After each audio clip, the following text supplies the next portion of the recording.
Hello everyone, welcome back to the channel. Hope you are doing well and fine. And in today's video, I'll be showing you how to fix Instagram filters not working. So without wasting any time, let's just jump right on the video and make sure to watch this video till the end and follow the steps as well. Now the first thing that you need to do is head over and open up your App Store, and on the search bar simply type in Instagram.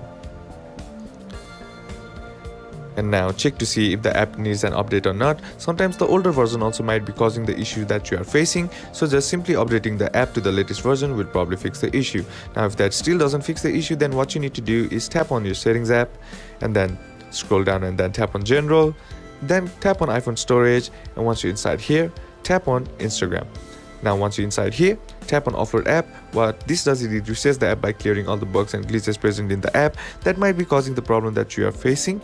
And once that process is done, tap on delete app, and that's how to fix Instagram filters not working. And that's it for today's video, guys. Hope this video was useful to you. Leave a like if you did, comment down below what the next video should be on, consider subbing to the channel. Thank you for watching. Bye bye.